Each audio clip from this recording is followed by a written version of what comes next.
Welcome students, मैं आप सभी का स्वागत करता हूं आपके अपने यूट्यूब चैनल पर जिसका नाम है सुरवेसर सिद्धांत क्लासेस अकोला। अब देखो, इलेक्ट्रोकेमिस्ट्री के लेक्चर में, इसके पहले के लेक्चर में हमने how to represent galvanic cell देखा था और उसी रिप्रेजेंटेशन पर से हाफ सेल रिएक्शन कैसे लिखेंगे एनोड के पास की, रिडक्शन रिएक्शन कैसे लिखेंगे कैथोड के पास की, और फिर उन दोनों रिएक्शन को ऐड करके हम नेट सेल रिएक्शन कैसे लिखेंगे ये भी देखा था। हमने प्रयास ये किया था कि सेल के रिप्रेजेंटेशन से सेल रिएक्शन लिखो एंड सेल रिएक्शन से सेल का रिप्रेजेंटेशन करो। मैंने आपको ये भी बताया था, जब इलेक्ट्रोड मेटल का होता है तो सीक्वेंस क्या होता है, रिएक्टेंट गिव्स प्रोडक्ट, बराबर है। हम left to right hand side जाएंगे, रिएक्टेंट गिव्स प्रोडक्ट, बराबर है। दोनों इलेक्ट्रोड मेटल के हैं तो क्या होगा, रिएक्टेंट गिव्स प्रोडक्ट। दोनों मेटल के हैं, when both the electrodes are of metal, तो रिप्रेजेंटेशन में रिएक्टेंट यहां पे रहेंगे और प्रोडक्ट यहां पे रहेंगे। अगर समझो एक मेटल का और एक नॉन मेटल का इलेक्ट्रोड रहेगा तो नॉन मेटल का इलेक्ट्रोड जनरली कैथोड का रोल प्ले करता है, तो वहां पे क्या लिखना पड़ता है sequence, product is obtained from reactant. ये बहुत ताकत से ध्यान में रखना पड़ेगा। एंड दोनों नॉन मेटल के इलेक्ट्रोड हैं तो हमेशा आपको कैसे लिखना पड़ेगा, product is obtained from reactant, product is obtained from reactant. ये अगर आपके ध्यान में रहा तो आप हाफ सेल रिएक्शन आसानी से लिख सकते हो, नेट सेल रिएक्शन भी लिख पाओगे, कोई प्रॉब्लम नहीं आएगा। तो ये रिप्रेजेंटेशन ऑफ सेल में हमने देखा। हो सकता है बोर्ड में आपको सवाल आए कि write the representation of galvanic cell from the following redox reaction, तो आपको उस रेडॉक्स रिएक्शन को देखना है, परखना है और क्या ढूंढना है, सबसे पहले आपको उसमें ढूंढना पड़ेगा कि कौन ऑक्सीडेशन में जा रहा, और जो ऑक्सीडेशन में जा रहा वही आपका क्या होगा, एनोड। फिर बाद में देखना पड़ेगा कि रिडक्शन में कौन जा रहा है, जो भी स्पेसीज रिडक्शन में जा रही है वो आपका क्या होगा, कैथोड। एक बार एनोड और कैथोड समझ में आ गया तो पता चल जाएगा किसे लेफ्ट हैंड साइड में लिखना है और किसे राइट हैंड साइड में लिखना है। एक और भी बात हमें याद रखनी पड़ेगी कि जब भी कभी हम गैसियस या फिर लिक्विड इलेक्ट्रोड का इस्तेमाल करते हैं तो वहाँ पे हमें हमेशा सपोर्टिव इलेक्ट्रोड की ज़रूरत पड़ती है, और generally most of the cases में हम सपोर्टिव इलेक्ट्रोड के तौर पर किसे यूज़ करते हैं, प्लैटिनम को। क्यों भाई, प्लैटिनम को ही क्यों, क्योंकि वो सेल रिएक्शन में इंटरफेयर नहीं करता, इसलिए। तो ये छोटा सा टॉपिक था, लेकिन बोर्ड पर इसमें कुछ सवाल बनते हैं तो हमने देखे। अगर आप वो वीडियो देखते हैं तो आपको पूरा टॉपिक समझ में आएगा। 2-4 रिएक्शन आप घर पे लिख कर भी देख सकते हो, आपको आएगा, डेफिनेटली आएगा, कोई प्रॉब्लम नहीं हो।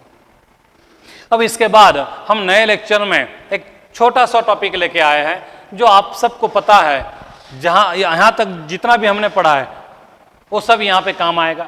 Difference between electrolytic and electrogenic cell. तो ये सवाल जो है बोर्ड में कई बार पूछा गया है। अभी आजकल बोर्ड में बच्चों को ज़्यादा मार्क्स मिले इसलिए आसान सवाल पूछे जाते हैं, तो हो सकता है कि आपके एग्जाम में ये सवाल आ सकता है, distinguish between electrolytic and electrogenic cell.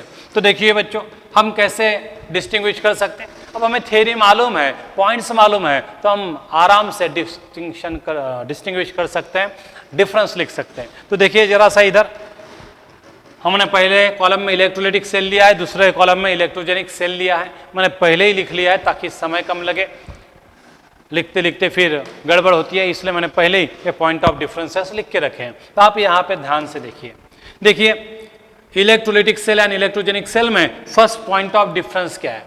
तो in electrolytic cell electrical energy is converted into chemical energy. मैंने शॉर्ट में लिखा है, आपको जब लिखोगे तब पूरा लिखना पड़ेगा।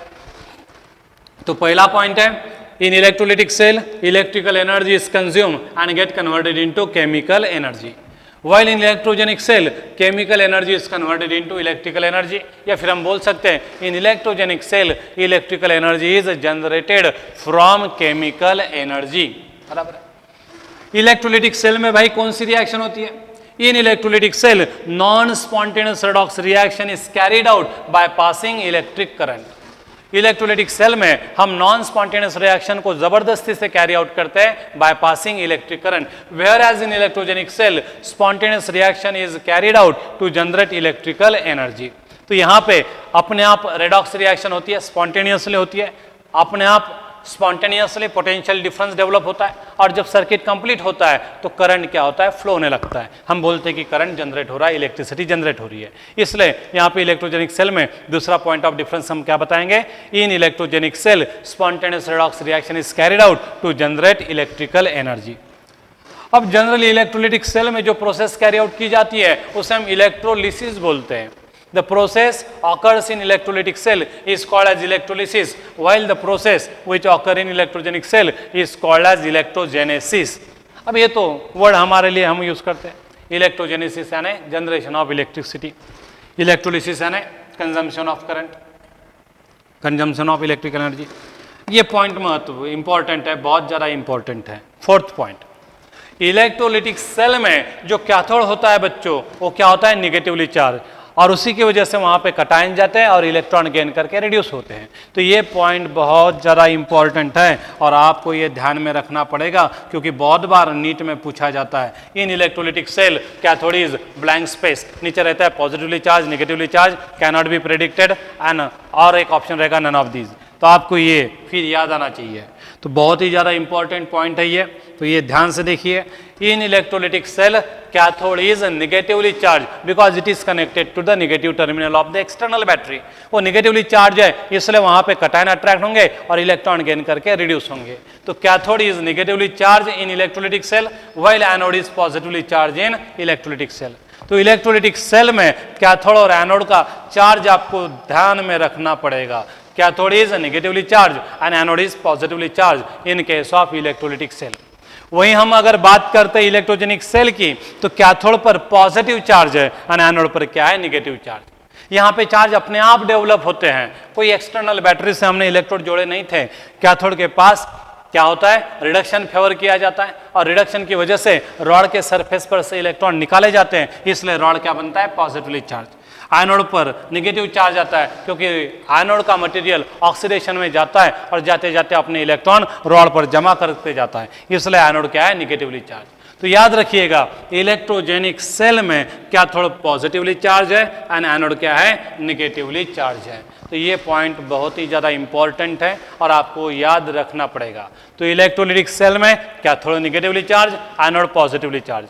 इलेक्ट्रोजेनिक सेल में एग्जैक्टली इसके उल्टा पोलैरिटी दिखाई देती है, cathode is positively charge while anode is negatively charge. यहाँ पर ये चार्ज डेवलप नहीं हुए थे, हमने इलेक्ट्रोड को negative and positive terminal of the external battery को जोड़े थे। यहाँ पे ये चार्ज अपने आप डेवलप हुए due to their oxidation and reduction tendencies. ये फर्क है यहाँ पे, बराबर है। और इसलिए हमने कहा था कि कैथोड इज नेगेटिवली चार्ज, ऐसी डेफिनेशन नहीं कर सकते।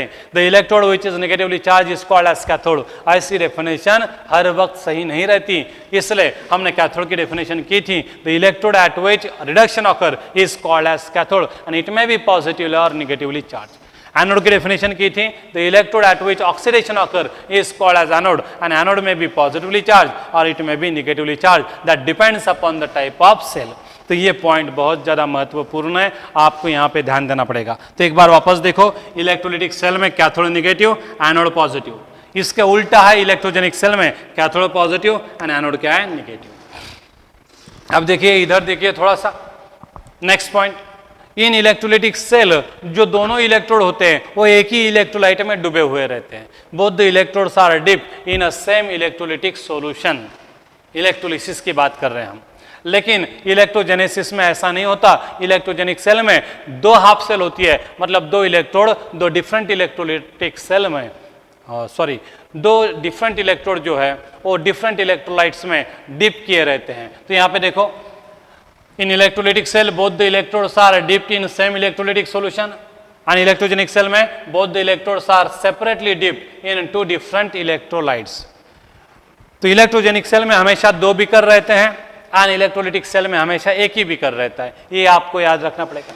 इलेक्ट्रोलिटिक सेल में कहीं पर भी हमें सॉल्ट ब्रिज की जरूरत नहीं पड़ती है, लेकिन इलेक्ट्रोजेनिक सेल में सॉल्ट ब्रिज के बिना काम नहीं बनता, बराबर है। तो इलेक्ट्रोलिटिक सेल में no salt bridge is required, but in electrogenic cell salt bridge is must. बिना सॉल्ट ब्रिज का वो काम नहीं होगा। सातवां, ये भी बहुत ज्यादा इंपॉर्टेंट पॉइंट है, इस पर भी बहुत सारे सवाल पूछे गए हैं, बहुत बार सवाल पूछे गए। Direction of flow of electron. Direction of flow of electron electrolytic cell में क्या बताएंगे? तो direction of flow of electron in electrolytic cell is from positive electrode to negative electrode. याद से देखिएगा, direction of flow of electron in electrolytic cell, कहां से कहां जाते हैं electron? Positive electrode to negative electrode, that is anode to cathode जाते हैं।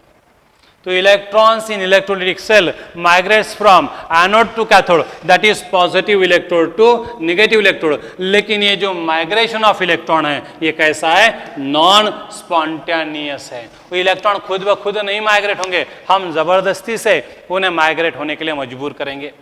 तो 7वां पॉइंट देखो जो बहुत ही ज्यादा इंपॉर्टेंट है, नीट IIT JEE एग्जाम में पूछे जाते हैं और यहाँ पे हम बहुत बार कंफ्यूज हो जाते हैं, तो यहाँ पे आपको थोड़ा सा ध्यान से देखना पड़ेगा। तो what is the direction of flow of electron in electrolytic cell? तो आपको बोलना पड़ेगा positive electrode to negative electrode non spontaneously, that is from anode to cathode non spontaneously. तो ये direction of flow of electron है। वही electrogenic cell में what is the direction of flow of electron? तो यहाँ पे negative electrode to positive electrode, negative electrode electrolytic cell में anode होता है एंड कैथोड होता है पॉजिटिवली चार्ज इलेक्ट्रोड। तो नाम में डायरेक्शन सेम आएगी दोनों, एनोड टू कैथोड, लेकिन पोलैरिटी यहाँ पे डिफरेंट है। याद रखिएगा, इलेक्ट्रोजेनिक सेल में negative electrode to positive electrode electron कैसे माइग्रेट होते हैं? स्पॉन्टेनियसली, खुद होके, मतलब एनोड टू कैथोड जाते हैं। तो ये आपको पॉइंट ध्यान में रखना पड़ेगा। तो what is the direction of flow of electron in electrolytic cell? Positive electrode to negative electrode non-spontaneously, that is from anode to cathode. What is the direction of flow of electron in electrogenic cell? तो आपका answer होगा from negative electrode to positive electrode, that is from anode to cathode. तो नाम में direction of flow of electron दोनों जगह पे same है, एनोड टू कैथोड, लेकिन यहाँ पे नॉन स्पॉन्टेनियसली फ्लो होते हैं, यहाँ पे स्पॉन्टेनियसली फ्लो होते हैं। देखो ये जो भी हम direction of flow of electron बता रहे हैं वो कैसे बता रहे हैं? एक्सटर्नल सर्किट में एक्सटर्नली बता रहे हैं। तो ये जो भी हमने direction of flow of electron बताया ये कैसे बताया? एक्सटर्नली। इंटरनली आप बना सकते हो, अब इसी से आप इंटरनली बना सकते हो। इंटरनली इलेक्ट्रॉन कहां से कहां जाएंगे? Negative to positive. यहाँ पे इंटरनली इलेक्ट्रॉन कहां जाएंगे? पॉजिटिव टू नेगेटिव, ये आप बता सकते हैं। तो ये जो भी मैंने direction of flow of electron लिखा है वो एक्सटर्नल सर्किट में लिखा है, मतलब बाहर, सॉल्यूशन के बाहर लिखा है। इसका एग्जाम्पल है वोल्टामीटर, एक ही एग्जाम्पल है। इलेक्ट्रोलिसिस ऑफ एनी सॉल्ट, एक ही एग्जाम्पल दे सकते हैं जनरली हम।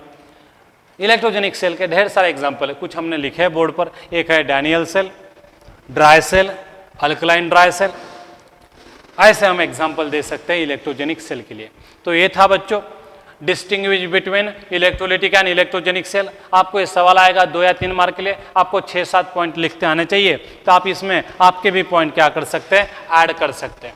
मोर देन सफिशिएंट पॉइंट हमने लिखे, तो आपको देख लीजिएगा एक बार। Direction of flow of electron important है एंड यहाँ पे पोलैरिटी ऑफ इलेक्ट्रोड्स भी इंपॉर्टेंट है, ये आपको ताकत से ध्यान में रखना पड़ेगा। इलेक्ट्रोजेनिक सेल में एनोड नेगेटिवली चार्ज होता है, कैथोड पॉजिटिवली चार्ज होता है। इलेक्ट्रोलाइटिक सेल में कैथोड नेगेटिवली चार्ज होता है, एनोड पॉजिटिवली चार्ज होता है। दोनों में इलेक्ट्रॉन की फ्लो की डायरेक्शन क्या है? एनोड टू कैथोड, लेकिन फर्क है, इलेक्ट्रोलाइटिक में नॉन स्पॉन्टेनियसली जाते हैं, इलेक्ट्रोजेनिक में स्पॉन्टेनियसली जाते हैं। और एक फर्क है, कौन सा फर्क है? यहाँ पे positive electrode to negative electrode जाते हैं इलेक्ट्रोलाइटिक सेल में, और इलेक्ट्रोजेनिक सेल में नेगेटिव टू पॉजिटिव जाते हैं। तो ये कुछ पॉइंट ऑफ डिफरेंसेस है, आपको ये ध्यान में रखने पड़ेंगे, जहाँ पे ज़्यादा कन्फ्यूजन होता है आपका। तो शांति से अगर गए तो फिर आपको कोई कन्फ्यूजन नहीं होगा, आप ये पॉइंट ऑफ डिफरेंस अच्छे से देख सकते हैं। मेरी आप सभी से दरख्वास्त है कि आप वीडियो लेक्चर्स देखो, नहीं तो क्या होगा, वीडियो लेक्चर्स आप नहीं देखेंगे तो फिर ये टॉपिक भी आपका आधा अधूरा रह जाएगा, और आधा अधूरा टॉपिक रहेगा तो फिर आपको अच्छे मार्क्स भी नहीं मिलेंगे। हम आपके पास पहुंचने के लिए मेहनत कर रहे हैं तो आपको भी थोड़ी बहुत मेहनत करनी पड़ेगी। अब समय ही ऐसा है, क्या करें। अगर आप मेरे सामने होते तो मैं आपको ज़बरदस्ती से, जोर ज़बरदस्ती से बोलता कि पढ़ाई करो पढ़ाई करो। अब ऐसा मेरे को चांस नहीं मिल रहा, आप मेरे सामने नहीं हो, तो मैं आप पर भरोसा रखता हूं, तो भरोसे का मतलब आपने फ़ायदा नहीं उठाना चाहिए। आप सभी लोगों ने मन लगा के वीडियोस देखने चाहिए। हम बहुत प्रयास कर रहे हैं वीडियोस बनाने के लिए, आपके पास पहुंचने के लिए, लेकिन अगर आप उन्हें देखेंगे नहीं तो फिर क्या होगा, सारी हमारी मेहनत वैन में जाएगी, मतलब वेस्ट हो जाएगी। तो आप सभी को मेरी मतलब बहुत तहे दिल से मैं रिक्वेस्ट करता हूँ सबको कि भाई आप लोग ईमानदारी से वीडियो देखो, आपका निश्चित फ़ायदा होगा। आपको जैसे आप क्लास में बैठकर देखते थे वैसे ही आपको मिलेगा ईच एंड एवरी पॉइंट। मैं तो जितनी मेरी ताकत है उतना तो मैं यूज़ कर ही रहा हूँ। अगर आपके कुछ सुझाव है तो वो भी दिए तो मत चलेगा, कोई प्रॉब्लम नहीं। हम आपके लिए और भी कुछ इम्प्रूवमेंट करने के लिए तैयार हैं, उसके लिए कोई भी ना नहीं कहेगा, कोई भी प्रॉब्लम नहीं होगा। ठीक है, तो ये थे point of differences between electrolytic and electrogenic cell. अब इसके बाद हमें एक और छोटा सा टॉपिक यूज करना है, देखना है कौन सा, टाइप्स ऑफ इलेक्ट्रोड्स। तो ये जो टॉपिक है ये ज़्यादा कुछ बोर्ड में भी पूछा नहीं जाता है और नीट जैसे IIT जैसे एग्जाम में भी इस पर कुछ ज़्यादा सवाल नहीं बनते, लेकिन हमारे सिलेबस में है तो हमें देखना पड़ेगा। On the basis of composition हमने इलेक्ट्रोड को क्लासीफाई किया है अलग अलग क्लासेस में। एंड सेकेंडली एक और क्लासिफिकेशन ऑफ इलेक्ट्रोड है on the basis of their function, वो काम किस तरह का करते हैं इसके बेसिस पर हमने इलेक्ट्रोड को क्लासीफाई किया है। और एक क्लासिफिकेशन है on the basis of their composition, वो किस से बने हैं उसके बेसिस पर से हमने इलेक्ट्रोड को क्लासीफाई किया है। हम दोनों क्लासिफिकेशन देख लेंगे, बहुत ही आसान है, बहुत ही छोटा टॉपिक है और ज़्यादा कुछ यहाँ पर सवाल नहीं बनते। तो देखो सबसे पहले हम देखेंगे classification of electrode on the basis of their composition.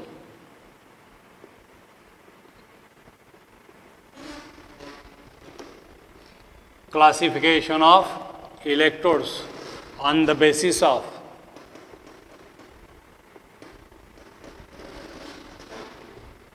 their composition। अब कंपोजिशन का मतलब आपको समझ में आ गया होगा, किस मटेरियल से इलेक्ट्रोड बने हैं उसके बेसिस पर से हमने इलेक्ट्रोड को क्लासिफाई किया है। पहला इलेक्ट्रोड है गैसियस इलेक्ट्रोड।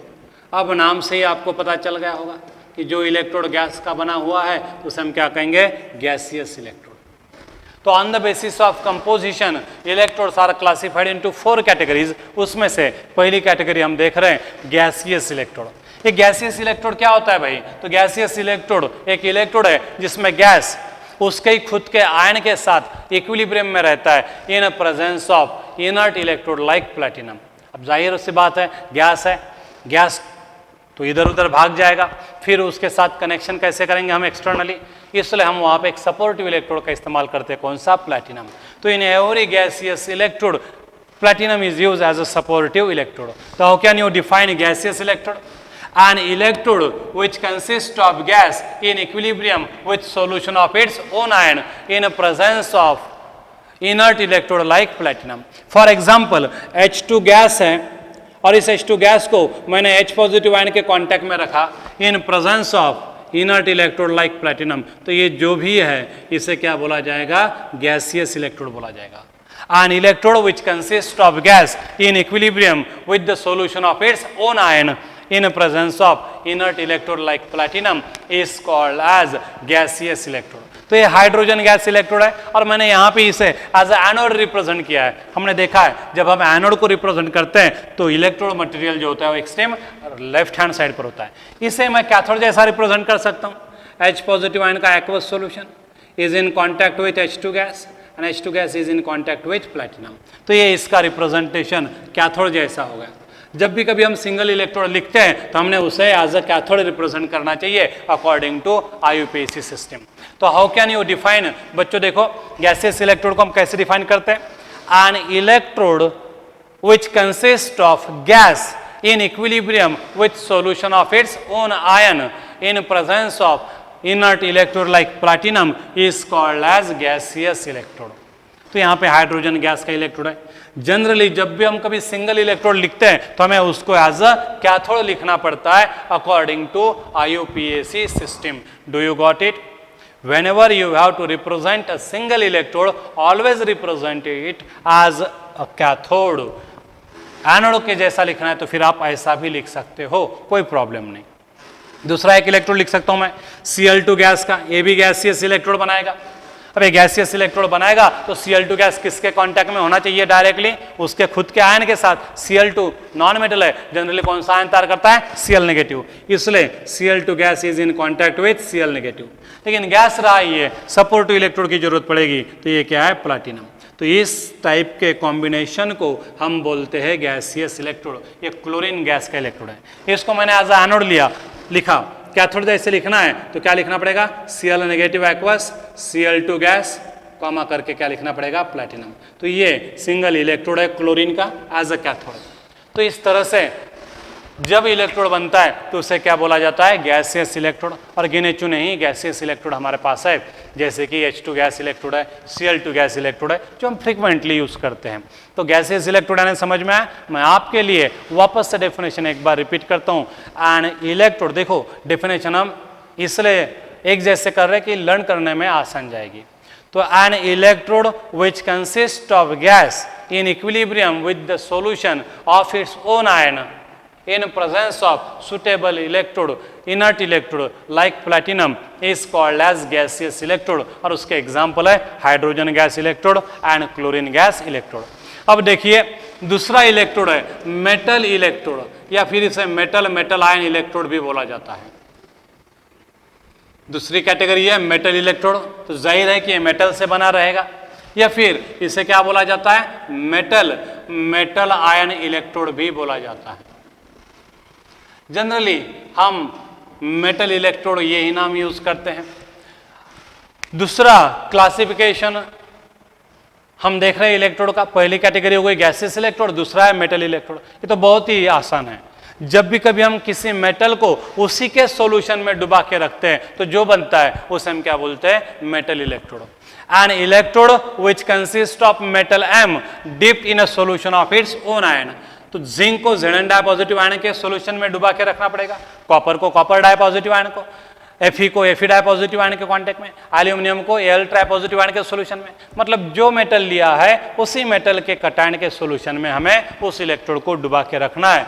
तो जब हम कभी मेटल M को उसके ही कटायन के सॉल्यूशन में डिप करके रखते हैं तब जो कुछ बनता है उसे हम क्या बोलते हैं, मेटल आयन इलेक्ट्रोड, या फिर सिंपली क्या बोलते हैं, मेटल इलेक्ट्रोड बोलते हैं। तो how can you define this, an electrode which consist of metal M in contact with, in equilibrium with the solution of its own ion is called as metal electrode or metal ion electrode। वापस एक बार definition देखो, an electrode which consists of metal M in equilibrium with the solution of its own ion is called as metal ion electrode। इसका example क्या हो सकता है, zinc rod dipped in Zn di positive ion, copper rod dipped in Cu di positive ion, Fe rod dipped in Fe di positive ion.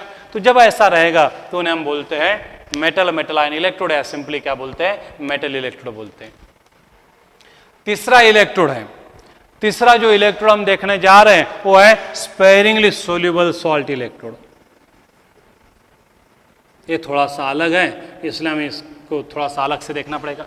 Sparingly soluble salt electrode. अब आप सबको sparingly soluble salt किससे बोला जाता है ये मालूम होना चाहिए। स्पेरिंगली का मतलब होता है little, negligible.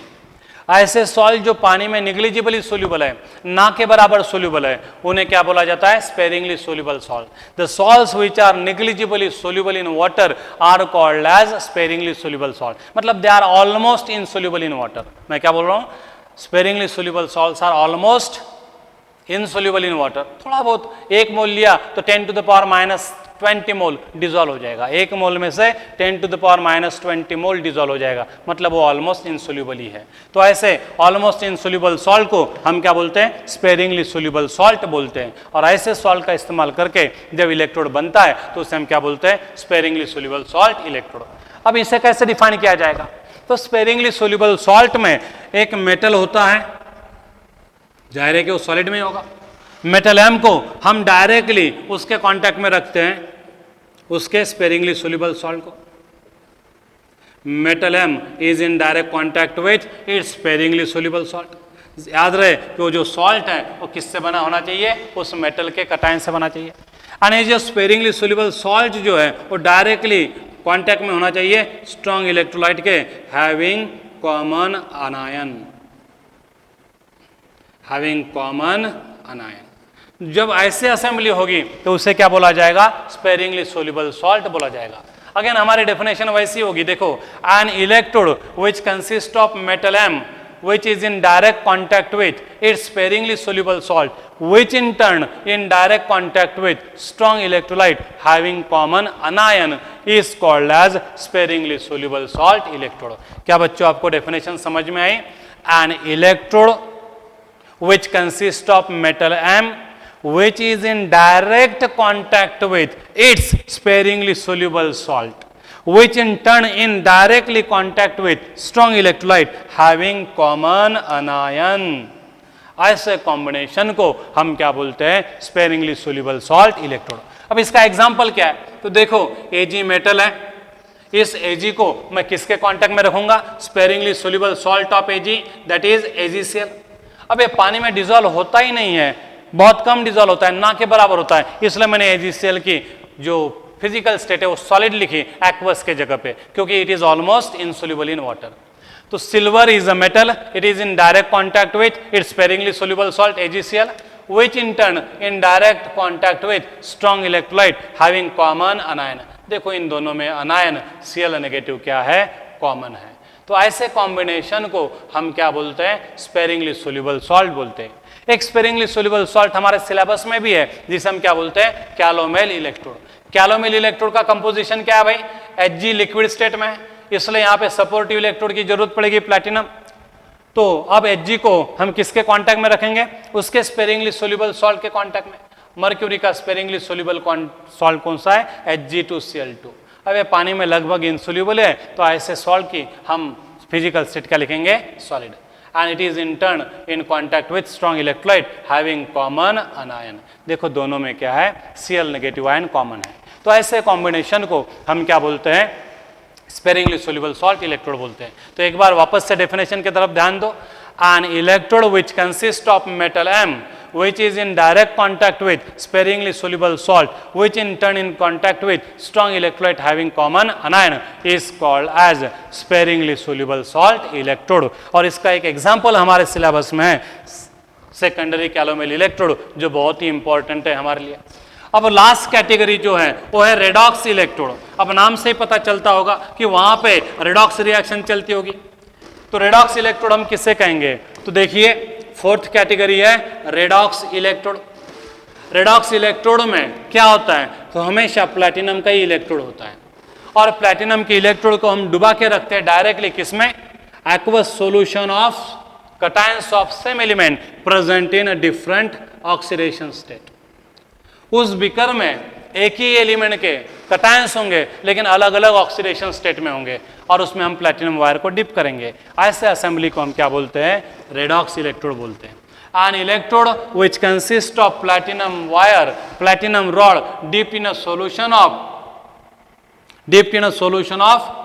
cations of same element present in different oxidation state। So how can we define redox electrode? An electrode which consists of platinum rod dipped in a solution of cations of same element present in different oxidation state। तो ऐसे combination को हम क्या बोलते हैं? Redox electrode. दूसरा है platinum Sn dipositive, Sn tetra positive. Sn dipositive oxide होके Sn टेट्रा पॉजिटिव तैयार करेगा, और Sn टेट्रा पॉजिटिव रिड्यूस होके Sn डाइपॉजिटिव आयन तैयार करेगा। दोनों रिएक्शन चल रही है, इसलिए इसे क्या बोला जाता है? रेडॉक्स इलेक्ट्रोड बोला जाता है। रेडॉक्स इलेक्ट्रोड हमें ज़्यादा कुछ काम के नहीं है, लेकिन हमें डेफिनेशन मालूम होनी चाहिए, पहचानते आने चाहिए। क्या है रेडॉक्स इलेक्ट्रोड की डेफिनेशन? फाइनली एक बार बता दो। N electrode which consist of platinum rod dipped in a solution of cations of same element present in different oxidation state. ऐसे इलेक्ट्रोड को हम बोलते हैं रेडॉक्स इलेक्ट्रोड। देखो यहाँ पे Fe डाइपॉजिटिव ऑक्सीडाइज होकर Fe ट्राइपॉजिटिव तैयार करेगा, और Fe ट्राइपॉजिटिव रिड्यूस होकर क्या तैयार करेगा? Fe डाइपॉजिटिव। इसलिए इसे रेडॉक्स इलेक्ट्रोड कहा जाता है। ठीक है बच्चों, समझ में आया? ये लेक्चर सिर्फ एक बार देखना है आपने, बार बार नहीं देखा तो भी चलेगा, ज़्यादा कुछ इंपॉर्टेंट टॉपिक नहीं था, लेकिन सिलेबस में है इसलिए हमें लेना पड़ रहा है। तो आप इस वीडियो लेक्चर को देखेंगे, कुछ डाउट आया तो हमें पूछा करो। ठीक है, धन्यवाद।